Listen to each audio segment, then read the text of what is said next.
1 Samuel pasalnya yang pertama. Ada seorang laki-laki dari Ramathaim Zofim, dari pegunungan Efraim, namanya Elkana bin Yeroham bin Elihu bin Tohu bin Zuf, seorang Efraim. Orang ini mempunyai dua istri, yang seorang bernama Hana dan yang lain bernama Penina. Penina mempunyai anak, tetapi Hana tidak. Orang itu dari tahun ke tahun pergi meninggalkan kotanya untuk sujud menyembah dan mempersembahkan korban kepada Tuhan semesta alam di Silo. Di sana yang menjadi imam Tuhan ialah kedua anak Eli, Hofni dan Pinehas. Pada hari Elkana mempersembahkan korban, diberikannya kepada Penina, istrinya, dan kepada semua anaknya yang laki-laki dan perempuan masing-masing sebagian. Meskipun ia mengasihi Hana, ia memberikan kepada Hana hanya satu bagian, sebab Tuhan telah menutup kandungannya. Tetapi madunya selalu menyakiti hatinya supaya ia gusar, karena Tuhan telah menutup kandungannya. Demikianlah terjadi dari tahun ke tahun. Setiap kali Hana pergi ke rumah Tuhan, Penina menyakiti hati Hana, sehingga ia menangis dan tidak mau makan. Lalu Elkana, suaminya, berkata kepadanya, "Hana, mengapa engkau menangis dan mengapa engkau tidak mau makan? Mengapa hatimu sedih? Bukankah aku lebih berharga bagimu daripada 10 anak laki-laki?" Pada suatu kali, setelah mereka habis makan dan minum di Silo, berdirilah Hana, sedang Imam Eli duduk di kursi dekat tiang pintu bait suci Tuhan, dan dengan hati pedih ia berdoa kepada Tuhan sambil menangis terseduh-seduh. Kemudian bernazarlah ia, katanya, "Tuhan semesta alam, jika sungguh-sungguh engkau memperhatikan sengsara hambamu ini dan mengingat kepadaku dan tidak melupakan hambamu ini, tetapi memberikan kepada hambamu ini seorang anak laki-laki, maka aku akan memberikan dia kepada Tuhan untuk seumur hidupnya dan pisau cukur tidak akan menyentuh kepalanya." Ketika perempuan itu terus-menerus berdoa di hadapan Tuhan, maka Eli mengamat-amati mulut perempuan itu, dan karena Hana berkata-kata dalam hatinya dan hanya bibirnya saja bergerak-gerak, tetapi suaranya tidak kedengaran, maka Eli menyangka perempuan itu mabuk. Lalu kata Eli kepadanya, "Berapa lama lagi engkau berlaku sebagai orang mabuk? Lepaskanlah dirimu daripada mabukmu." Tetapi Hana menjawab, "Bukan, tuanku, aku seorang perempuan yang sangat bersusah hati. Anggur ataupun minuman yang memabukkan tidak kuminum, melainkan aku mencurahkan isi hatiku di hadapan Tuhan. Janganlah anggap hambamu ini seorang perempuan dursila, sebab karena besarnya cemas dan sakit hati aku berbicara demikian lama." Jawab Eli, "Pergilah dengan selamat, dan Allah Israel akan memberikan kepadamu apa yang engkau minta daripadanya." Sesudah itu berkatalah perempuan itu, "Biarlah hambamu ini mendapat belas kasihan daripadamu." Lalu keluarlah perempuan itu, ia mau makan dan mukanya tidak muram lagi. Keesokan harinya bangunlah mereka itu pagi-pagi, lalu sujud menyembah di hadapan Tuhan, kemudian pulanglah mereka ke rumahnya di Rama. Ketika Elkana bersetubuh dengan Hana, istrinya, Tuhan ingat kepadanya. Maka setahun kemudian mengandunglah Hana dan melahirkan seorang anak laki-laki. Ia menamai anak itu Samuel, sebab katanya, "Aku telah memintanya daripada Tuhan." Elkana, laki-laki itu, pergi dengan seisi rumahnya mempersembahkan korban sembelihan tahunan dan korban nazarnya kepada Tuhan. Tetapi Hana tidak ikut pergi, sebab katanya kepada suaminya, "Nanti apabila anak itu cerai susu, aku akan mengantarkan dia, maka ia akan menghadap ke hadirat Tuhan dan tinggal di sana seumur hidupnya." Kemudian Elkana, suaminya itu, berkata kepadanya, "Perbuatlah apa yang kau pandang baik, tinggallah sampai engkau menyapi dia, hanya Tuhan kiranya menepati janjinya." Jadi tinggallah perempuan itu dan menyusui anaknya sampai disapihnya. Setelah perempuan itu menyapi anaknya, dibawanyalah dia, dengan seekor lembu jantan yang berumur 3 tahun, 1 eva tepung dan sebuyung anggur, lalu diantarkannya ke dalam rumah Tuhan di Silo. Waktu itu masih kecil betul kanak-kanak itu. Setelah mereka menyembelih lembu, mereka mengantarkan kanak-kanak itu kepada Eli. Lalu kata perempuan itu, "Mohon bicara tuanku, demi tuanku hidup, akulah perempuan yang dahulu berdiri di sini dekat tuanku untuk berdoa kepada Tuhan. Untuk mendapat anak inilah aku berdoa, dan Tuhan telah memberikan kepadaku apa yang ku minta daripadanya. Maka aku pun menyerahkannya kepada Tuhan. Seumur hidup terserahlah ia kiranya kepada Tuhan. Lalu sujudlah mereka di sana menyembah kepada Tuhan. 1 Samuel pasalnya yang kedua. Lalu berdoalah Hana. Katanya, hatiku bersukaria karena Tuhan, tanduk kekuatanku ditinggikan oleh Tuhan, mulutku mencemoohkan musuhku, sebab aku bersukacita karena pertolonganmu. Tidak ada yang kudus seperti Tuhan, sebab tidak ada yang lain kecuali Engkau dan tidak ada gunung batu seperti Allah kita. Janganlah kamu selalu berkata sombong, janganlah caci maki keluar dari mulutmu. Karena Tuhan itu Allah yang Maha Tahu, dan oleh Dia perbuatan-perbuatan diuji. Busur pada pahlawan telah patah, tetapi orang-orang yang terhuyung-huyung, pinggangnya berikatkan kekuatan. Siapa yang kenyang dahulu, sekarang menyewakan dirinya karena makanan, tetapi orang yang lapar dahulu, sekarang boleh beristirahat. Bahkan orang yang mandul melahirkan 7 anak, tetapi orang yang banyak anaknya menjadi layu. Tuhan mematikan dan menghidupkan, Ia menurunkan ke dalam dunia orang mati dan mengangkat dari sana. Tuhan membuat miskin dan membuat kaya, Ia merendahkan dan meninggikan juga. Ia menegakkan orang yang hina dari dalam debu, dan mengangkat orang yang miskin dari lumpur, untuk mendudukkan dia bersama-sama dengan para bangsawan, dan membuat dia memiliki kursi kehormatan. Sebab Tuhan mempunyai alas bumi, dan di atasnya Ia menaruh daratan.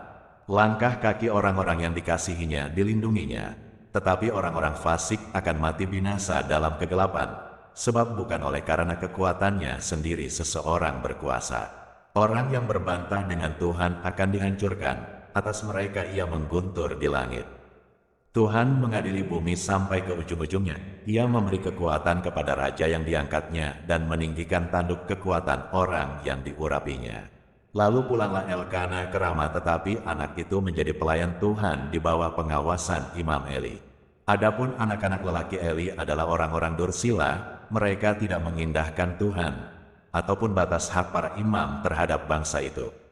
Setiap kali seseorang mempersembahkan korban sembelihan, sementara daging itu dimasak, datanglah bujang imam membawa garpu bergigi 3 di tangannya, dan dicucukkannya ke dalam bejana atau ke dalam kuali atau ke dalam belanga atau ke dalam periuk. Segala yang ditarik dengan garpu itu ke atas, diambil imam itu untuk dirinya sendiri. Demikianlah mereka memperlakukan semua orang Israel yang datang ke sana, ke Silo. Bahkan sebelum lemaknya dibakar, bujang imam itu datang, lalu berkata kepada orang yang mempersembahkan korban itu, "Berikanlah daging kepada imam untuk dipanggang, sebab ia tidak mau menerima daripadamu daging yang dimasak, hanya yang mentah saja." Apabila orang itu menjawabnya, "Bukankah lemak itu harus dibakar dahulu? Kemudian barulah ambil bagimu sesuka hatimu." Maka berkatalah ia kepada orang itu, "Sekarang juga harus kau berikan. Kalau tidak, aku akan mengambilnya dengan kekerasan." Dengan demikian sangat besarlah dosa kedua orang muda itu di hadapan Tuhan, sebab mereka memandang rendah korban untuk Tuhan. Adapun Samuel menjadi pelayan di hadapan Tuhan, ia masih anak-anak, yang tubuhnya berlilitkan baju efod dari kain lenan. Setiap tahun ibunya membuatkan dia jubah kecil dan membawa jubah itu kepadanya, apabila ia bersama-sama suaminya pergi mempersembahkan korban sembelihan tahunan. Lalu Eli memberkati Elkana dan istrinya. Katanya, "Tuhan kiranya memberikan keturunan kepadamu dari perempuan ini pengganti yang telah diserahkannya kepada Tuhan." Sesudah itu pulanglah mereka ke tempat kediamannya. Dan Tuhan mengindahkan Hana, sehingga dia mengandung dan melahirkan 3 anak laki-laki dan 2 anak perempuan lagi. Sementara itu makin besarlah Samuel yang muda itu di hadapan Tuhan. Eli telah sangat tua. Apabila didengarnya segala sesuatu yang dilakukan anak-anaknya terhadap semua orang Israel dan bahwa mereka itu tidur dengan perempuan-perempuan yang melayani di depan pintu kemah pertemuan, berkatalah ia kepada mereka, "Mengapa kamu melakukan hal-hal yang begitu? Sehingga ku dengar dari segenap bangsa ini tentang perbuatan-perbuatanmu yang jahat itu. Janganlah begitu, anak-anakku. Bukan kabar baik yang ku dengar itu bahwa kamu menyebabkan umat Tuhan melakukan pelanggaran. Jika seseorang berdosa terhadap seorang yang lain, maka Allah yang akan mengadili.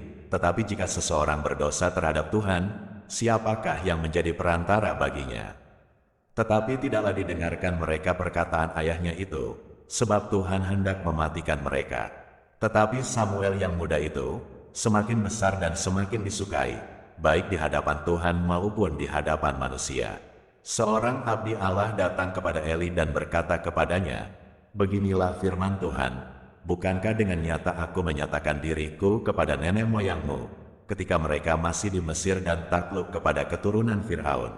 Dan aku telah memilihnya dari segala suku Israel menjadi imam bagiku, supaya ia mempersembahkan korban di atas mezbahku, membakar ukupan dan memakai baju efod di hadapanku. Kepada kaummu telah kuserahkan segala korban api-apian orang Israel. Mengapa engkau memandang dengan loba kepada korban sembelihanku dan korban sajianku, yang telah kuperintahkan, dan mengapa engkau menghormati anak-anakmu lebih daripadaku, sambil kamu menggemukkan dirimu dengan bagian yang terbaik dari setiap korban sajian umatku Israel? Sebab itu demikianlah firman Tuhan, Allah Israel, sesungguhnya aku telah berjanji, keluargamu dan kaummu akan hidup di hadapanku selamanya. Tetapi sekarang demikianlah firman Tuhan, jauhlah hal itu daripadaku. Sebab siapa yang menghormati aku, akan kuhormati, tetapi siapa yang menghina aku, akan dipandang rendah. Sesungguhnya akan datang waktunya, bahwa aku akan mematahkan tangan kekuatanmu dan tangan kekuatan kaummu, sehingga tidak ada seorang kakek dalam keluargamu. Maka engkau akan memandang dengan mata bermusuhan kepada segala kebaikan yang akan kulakukan kepada Israel, dan dalam keluargamu takkan ada seorang kakek untuk selamanya. Tetapi seorang daripadamu yang tidak kulenyapkan dari lingkungan mezbahku akan membuat matamu rusak dan jiwamu merana. Segala tambahan keluargamu akan mati oleh pedang lawan. Inilah yang akan menjadi tanda bagimu, yakni apa yang akan terjadi kepada kedua anakmu itu, Hofni dan Pinehas. Pada hari yang sama keduanya akan mati. Dan aku akan mengangkat bagiku seorang imam kepercayaan, yang berlaku sesuai dengan hatiku dan jiwaku, dan aku akan membangunkan baginya keturunan yang teguh setia, sehingga ia selalu hidup di hadapan orang yang kuurapi.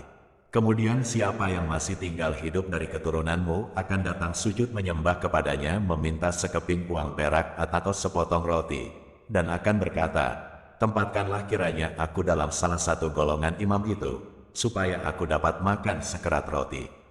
1 Samuel pasalnya yang ketiga. Samuel yang muda itu menjadi pelayan Tuhan di bawah pengawasan Eli. Pada masa itu firman Tuhan jarang, penglihatan-penglihatan pun tidak sering. Pada suatu hari Eli, yang matanya mulai kabur dan tidak dapat melihat dengan baik, sedang berbaring di tempat tidurnya. Lampu rumah Allah belum lagi padam. Samuel telah tidur di dalam bait suci Tuhan, tempat tabut Allah. Lalu Tuhan memanggil, "Samuel, Samuel," dan ia menjawab, "Ya, Bapa." Lalu berlarilah ia kepada Eli, serta katanya, "Ya, Bapa, bukankah Bapa memanggil aku?" Tetapi Eli berkata, "Aku tidak memanggil, tidurlah kembali." Lalu pergilah ia tidur. Dan Tuhan memanggil Samuel sekali lagi. Samuel pun bangunlah, lalu pergi mendapatkan Eli serta berkata, "Ya, Bapa, bukankah Bapa memanggil aku?" Tetapi Eli berkata, "Aku tidak memanggil, anakku, tidurlah kembali." Samuel belum mengenal Tuhan, firman Tuhan belum pernah dinyatakan kepadanya. Dan Tuhan memanggil Samuel sekali lagi, untuk ketiga kalinya. Ia pun bangunlah, lalu pergi mendapatkan Eli serta katanya, "Ya, Bapa, bukankah Bapa memanggil aku?" Lalu mengertilah Eli, bahwa Tuhanlah yang memanggil anak itu. Sebab itu berkatalah Eli kepada Samuel, "Pergilah tidur, dan apabila ia memanggil engkau, katakanlah, berbicaralah, Tuhan, sebab hamba-Mu ini mendengar." Maka pergilah Samuel dan tidurlah ia di tempat tidurnya. Lalu datanglah Tuhan, berdiri di sana dan memanggil seperti yang sudah-sudah, "Samuel, Samuel." Dan Samuel menjawab, "Berbicaralah, sebab hamba-Mu ini mendengar." Lalu berfirmanlah Tuhan kepada Samuel, "Ketahuilah, aku akan melakukan sesuatu di Israel, sehingga setiap orang yang mendengarnya akan bising kedua telinganya. Pada waktu itu aku akan menepati kepada Eli segala yang telah kufirmankan tentang keluarganya, dari mula sampai akhir." Sebab telah kuberitahukan kepadanya, bahwa aku akan menghukum keluarganya untuk selamanya karena dosa yang telah diketahuinya, yakni bahwa anak-anaknya telah menghujat Allah, tetapi ia tidak memarahi mereka. Sebab itu aku telah bersumpah kepada keluarga Eli, bahwa dosa keluarga Eli takkan dihapuskan dengan korban sembelihan atau dengan korban sajian untuk selamanya. Samuel tidur sampai pagi, kemudian dibukanya pintu rumah Tuhan. Samuel segan memberitahukan penglihatan itu kepada Eli.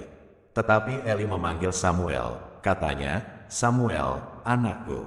Jawab Samuel, "Ya, Bapa." Kata Eli, "Apakah yang disampaikannya kepadamu? Janganlah kau sembunyikan kepadaku. Kiranya beginilah Allah menghukum engkau. Bahkan lebih lagi daripada itu, jika engkau menyembunyikan sepatah kata pun kepadaku dari apa yang disampaikannya kepadamu itu." Lalu Samuel memberitahukan semuanya itu kepadanya dengan tidak menyembunyikan sesuatu pun. Kemudian Eli berkata, "Dia Tuhan, biarlah diperbuatnya apa yang dipandangnya baik." Dan Samuel makin besar dan Tuhan menyertai dia dan tidak ada satupun dari firman-Nya itu yang dibiarkannya gugur. Maka tahulah seluruh Israel dari Dan sampai Bersyeba, bahwa kepada Samuel telah dipercayakan jabatan Nabi Tuhan. Dan Tuhan selanjutnya menampakkan diri di Silo, sebab ia menyatakan diri di Silo kepada Samuel dengan perantaraan firman-Nya.